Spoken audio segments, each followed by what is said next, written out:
defenders, I think, is like.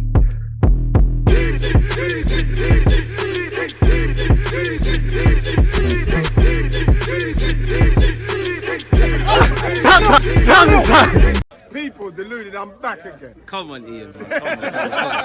Thank you very much for that, Ian Wright. People deluded, I'm back again. Now, at the time of making this video, you can see I've got on an England shirt, people. So I'm actually waiting for Netherlands against Ecuador. But, you know, I'm an Arsenal fan. I'm in the bloody Arsenal changing room courtesy of the green screen, people. So we might as well see what's going on in relation to talking points, news, and all these things. As I always say, you know, the dream is free, the hustle is sold separately. And if you went on the papers in the last few weeks, you know, Declan Rice, Jude Bellingham, Cody Gakpo, this guy, that guy, many players that will whet the appetite of a football fan, of anyone, specifically Arsenal, because I know we'd like a centre mid, we'd like a winger. And even if we were buying players in a position that were kind of well off in, who doesn't want new players, man? It's like you get it. So it is what it is. As usual, appreciative of all of you lot who are tuned in, people. Again, please make sure you're commenting when this premieres. Please also make sure after the video, if you're watching this on a rerun, you let me know your thoughts. You know, I pride myself on this platform being an interactive one. And as usual, make sure you're subscribing, you're hitting the like button of the video, boosting the YouTube algorithms. If you haven't turned on your notifications, make sure you're doing such. And also make sure you're checking out my playlist, people, where I typically, you know, just index a lot of the vids if you want your DG fix. But enough waffling. Let's see specifically what is being said everywhere. Now, I can't lie. Obviously, we know we're not getting Paqueta, but he was someone we was linked with in the summer. And when I saw this headline, it did make me smirk. Edu sends public message to West Ham. He really likes player. I mean, we know Arsenal are full of admiration for Paqueta. Obviously, he was available in the summer. He's currently playing with Brazil at the World Cup, just like Martinelli and Jesus. I mean, that Richarlison goal was all right, I guess, isn't it? But, you know, if a Spurs player winning the World Cup means an Arsenal player can also win the World Cup, where England are concerned, where France are concerned, where Brazil are concerned. It is what it is. You know, we had the opportunity to buy Paqueta like everybody. West Ham's gain is everybody's loss. We didn't go for him. You can't rule out not getting him in the future, but he's probably more, he can play at 8, and he did play in a sort of pivot midfield trio in Brazil's win against Serbia 2-0.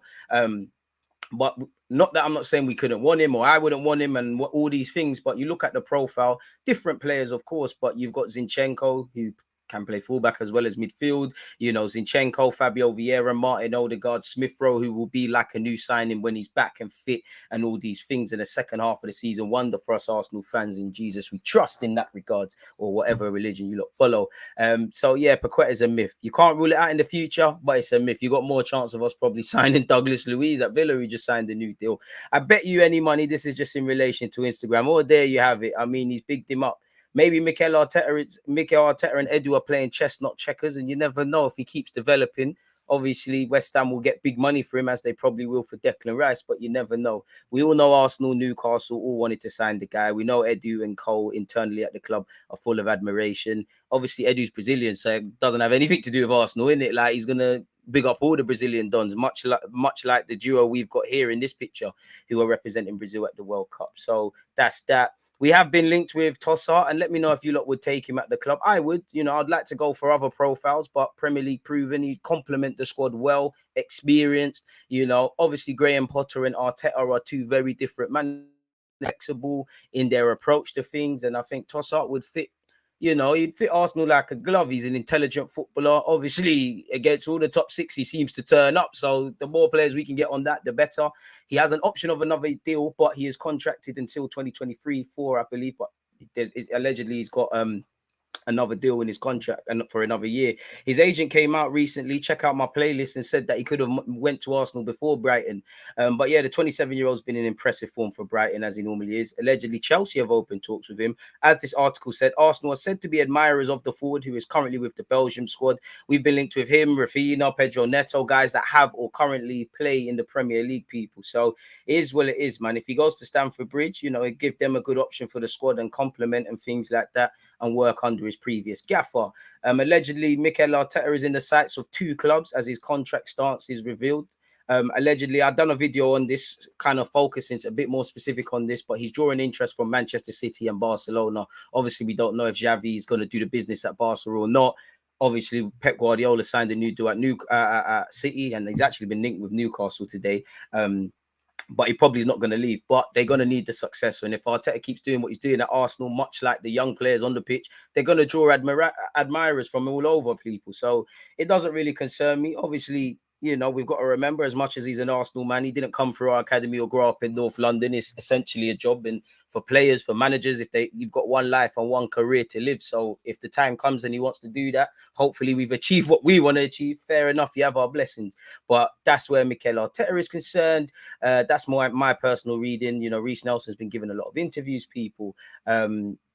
Allegedly, clicking on this, people, in relation to Danilo, Arsenal are set to place bid for midfielder in coming weeks. Offer after World Cup group stage, deal there to be done. First thing is, Danilo's not in the World Cup squad for Brazil, so the timing of the bid, I'm not too sure. Obviously, we're approaching December, but January's around the corner, transfer season and things like that. Maybe it's purely coincidental, but surely this is the best time to start making progress to contracts, because obviously Arteta's going off to Dubai soon with the players, Edu as well, and there's probably a million things that they have to do away from what we see as a football fan. But you're away from, you know, 2 games, 3 games, 2 games a week, 3 games every 10 days. So surely this is the perfect time to be talking with agents and advisors. So hopefully that means we're doing the business with the sort of people that need to get a deal done. And then, as you normally see in transfer bids, or where Arsenal do it, we talk with the agents, we see what we can be done, we see the willingness of the player indirectly, Edu and Arteta, or maybe directly a brief the agent or Danilo of how he fits into the team in the short, medium and long term.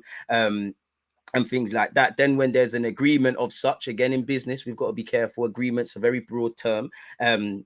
And until it's signed in writing, even then you can get out of it. But until you get that, then the bid typically comes last. Obviously in football, yeah, you bid first and then agree stuff later. But that's just how, when we've been looking at Arsenal deals, you know, on my YouTube channel since I started, that's just a constant theme. But allegedly, I can't pronounce his name, but I can do that. George Nicola has said, you know, that Arsenal are moving closer to signing the Palmeiras midfielder Danilo, who allegedly Palmeiras in the summer said will sell him wherever in Jan, and he's got interest from us, Monaco and Ajax, all kind of at similar stages, trying to do this development sort of thing. Apparently, he has said on a YouTube video, you can see it there. I can't, if we was on Twitch, we could watch it. Pardon me, follow on Twitch. Has a video on YouTube where he claims to have spoken to the players' reps. There he reveals he asks whether Arsenal, who bid 25 million euros for the player on the summer deadline day, have been back in touch for his signing. Danilo's staff told Nicola that the Gunners continue monitoring the players' staff and should place an official bid after the World Cup group stage. So that's next week, really. Ain't the last group stage games Thursday, Friday, Saturday. So maybe this is going to take heed. You know, it seems like one of the easier transfers based on what Arsenal are linked with, you know, the Danilos, the Telemans and things. Seems like if we just give them the money, it is what it is. Sell on clause, everybody's a winner. You know, I spoke on this on another video a bit earlier, but, you know, they said that they'll take 20 million. Anyways, it's said not only Arsenal, but other clubs are also expected to make an offer for the midfielder in December. Even though the Palmeiras president had been claiming in the summer she'd not sell him, it is said the situation has changed as she believes it's time to negotiate a player's exit. And him and the young Endrick are going to make decent money for Palmeiras, which could be Danilo. According to Nicola, the 21-year-old could be sold for 25 million euros or dollars, what Arsenal are said to have previously offered. As we've previously explained, there are a few reasons why the Brazilian club could accept that offer now. Firstly, because the season came to an end and they don't need to worry about losing him in the middle of the campaign. Secondly, due to their financial situation, which will force them to sell 1 or 2 players, also Endrick. And finally, because Danilo hasn't been doing great in the past few months, so it's unlikely they'll get much better offers. I mean, young players, they fluctuate in ability and performance, and I'm not an average watcher of Palmeiras, but that's something I've been telling you. Lot. He's had a bit of a flat sort of season. Maybe that's with wanting to be somewhere else at mind. Does, you know, regardless of if you didn't get a move or not, it's in your interest to play well all the time. So I don't know how far that goes for you lot. Let me know your opinions on such people. I remember Camavinga's last season at Rennes weren't anything to scream and shout about before he went Real Madrid. So that's that, really and truly, people. Allegedly, Arsenal continue to follow Cody Gakpo's performances at PSV, but are no longer in pole position to sign him because Manchester United are now his priority. PSV will discuss the player up to 60 million, but could increase with the World Cup. And I mean, Man United are annoying us, innit? Especially when it comes to the Dutch market. You had Van der Sar at Ajax pushing the propaganda for Lisandro Martinez. Obviously, you've got Ruud van Nistelrooy managing him at Clubhouse. club level. You know, there's bare, you know, all the Dutch players seem to get linked with Man United. There's a couple Dutch players that could spread propaganda, like Memphis Depay, obviously Bergwijn, you know, could be just selling him the carrot the Premier League. I mean, you played against us. I hope Arteta and Edu, you know, shook your hand and pulled you into a room, and sold this club to you, because I can't lie, man. I used to think he was a bit shaky, and I still think there's question marks. But the more I see of this guy, the more I like him, people. I think he's a player still. He played in a slightly different role in Holland's first game in the World Cup, and we're actually going to do a watch along for the second one of that. So I'm keen to see, man. I do think he could be a striker long term. Has to do a lot better in certain regards to play up there, but he looks a good option. Man United have got rid of Cristiano Ronaldo. It'd be a lot of a 21-year-old mid-season to expect him to just, you know, do the business for United, you know, but he'd have a good carrot there. And you've obviously got Ten Hag, so they could spread even more propaganda. But apparently we continue to follow him. Obviously he plays in an area, or better yet, a position of the area we're trying to buy players in. Us and Man United, have been consistently linked to summer. So whatever conclusions you want to draw, people. United passed the second for Cody Gakpo. Decisive with the Netherlands against Senegal. Cody Gakpo confirmed all hopes placed in him, but he also showed his rating explode. Not enough to scare Manchester United, who will go on the offensive very soon. So yeah, the better he plays for club and country, the more money it's going to cost to obtain him, people. He was involved in 33 goals in all comps at the moment, I believe, or maybe. Gakpo currently is the most decisive player in Europe, capping. And PSV can clearly thank the 2022 World Cup in Qatar. It's been one game, and it's full programming. Without this, the versatile Dutch talent, author of 9 goals and 12 offerings in 14 Eredivisie matches, would undoubtedly play at Leeds. And obviously Leeds and Southampton allegedly were close to signing them in the summer, people. The English club had almost reached an agreement with the twirling 23-year-old, and a private plane was even waiting for him at Eindhoven Airport to take him to England, in the last few hours of the transfer window. And he's spoken about that previously, people. So yeah, this is where the source of the rumor came out, Sebastian Dennis. So yeah, it is what it is, man. We're getting to silly season. Us and a number of clubs will be linked with players, but that's all I've really got to say on the transfer front. Please make sure you're liking, you're commenting, you're subscribing, you're checking out the playlist where I condense all of the news for you lot in these vids. Most appreciative of all your support, and it's very much appreciated that you've stayed and watched and listened to this video. Appreciate all your support. Most importantly, you lot stay safe, stay blessed, and we'll see each other again soon. I'm out. There's always just that active red line defending. I think it's like